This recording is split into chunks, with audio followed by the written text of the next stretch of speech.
This channel does not promote any violent, harmful, or illegal activities. All content provided by this channel is meant for an educational purpose only.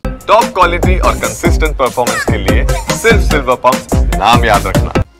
বেহালা শখের বাজারে মদের আসরে খুন, গ্রেপ্তার দুই। মদের আসরে ছিলেন চারজন বন্ধু এবং সেখানেই দুই বন্ধুর মধ্যে ঝামেলা বাঁধে।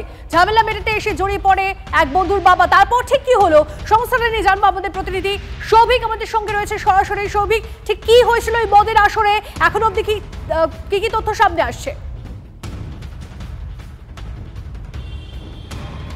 দেখো, তোমাকে আমি জায়গাটা প্রথম দেখাবো, যে জায়গাটা এখন পুলিশের তরফ থেকে ঘিরে রাখা হচ্ছে। এখানেই কিন্তু মারধর শুরু হয় দীপু অধিকারী বলে, বাপি অধিকারী বলে যে মৃত ব্যক্তি তাকে।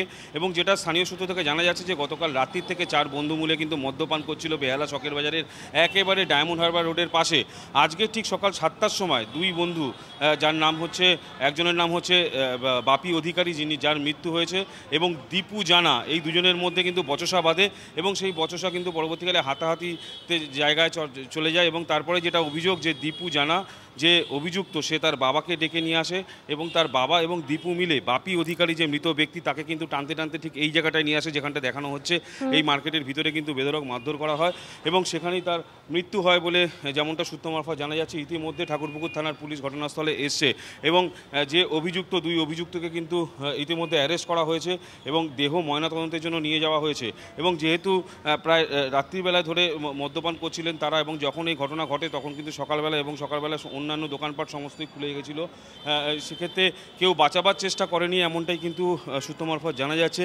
এবং কী নিয়ে বচসা, কী নিয়ে গণ্ডগোল, সেটা গোটা ঘটনা খতিয়ে দেখছে ঠাকুরপুকুর থানার পুলিশ। সকালবেলায় রবিবার দিনকে একেবারে বাজারের পাশে এরকম একটা ঘটনায় কিন্তু যথেষ্ট পরিমাণে চাঞ্চল্য ছড়িয়েছে। নজর রাখো সৌভিক, ধন্যবাদ।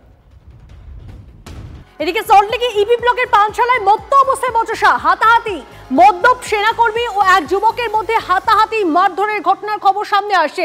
বেসরকারি হাসপাতালে চিকিৎসাধীন যুবক, আহত যুবকের বান্ধবীরও শ্লীলতাহানির অভিযোগ। কথা বলবো রঞ্জিত, আমাদের প্রতিনিধি আমাদের সঙ্গে রয়েছে সরাসরি। রঞ্জিত, এই বিষয়ে পুলিশ সূত্রে ঠিক কি জানা যাচ্ছে? দেখো, এখন আমরা দাঁড়িয়ে রয়েছি এই সল্টলেকের ইপি ব্লকে, যেখানে কিন্তু এই পানশালাটা রয়েছে। একটু দেখাবার চেষ্টা করি ঠিক এই জায়গায় যথেচ্ছভাবে এক যুগলকে মারধর করা হয় এবং কারা মারধর করে, তারা সেনাকর্মী ছিল। একটু দেখাবার চেষ্টা করি, এই যে মহিলা যুগলের সঙ্গে যে বান্ধবী ছিল তার ইয়াররিং কিন্তু এখনো পর্যন্ত এখানে কার্যত স্পষ্টভাবে পড়ে রয়েছে। তাকে এতটাই মারধর করা হয়, রক্তাক্ত অবস্থায় সে মাটিতে লুটিয়ে পড়ে। এবং তোমাকে একটু দেখাবার চেষ্টা করি এই যে পাশেই রয়েছে, এইখানে কিন্তু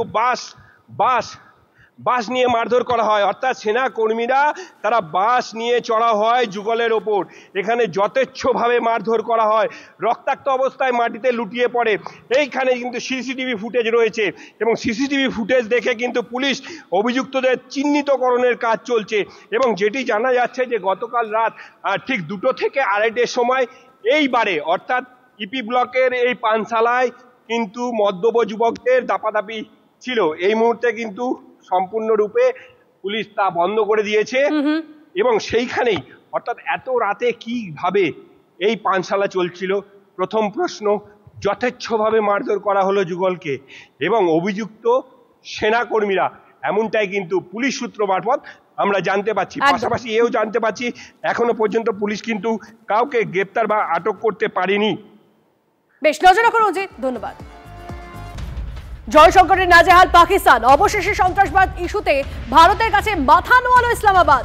লস্কর প্রধান হাফিজ সাইদ ও জাইশ প্রধান মাসুদ আজহারকে প্রত্যর্পণে রাজি পাকিস্তান। আন্তর্জাতিক সংবাদ মাধ্যমকে দেওয়া সাক্ষাৎকারে জানালেন পাক বিদেশমন্ত্রী বিলাওয়াল ভুট্টো জারদারি। যদিও সেক্ষেত্রে ভারতকে সহযোগিতা করতে হবে দাবি পাক বিদেশমন্ত্রীর। সন্ত্রাসবাদ ইস্যুতে আলোচনায় বসতে তারা প্রস্তুত, মন্তব্য বিলাওয়াল ভুট্টো জারদারির। ভারতের প্রতিনিধি পাকিস্তানে আদালতে এসে উপযুক্ত প্রমাণ দিক, দাবি বিলাওয়াল ভুট্টোর।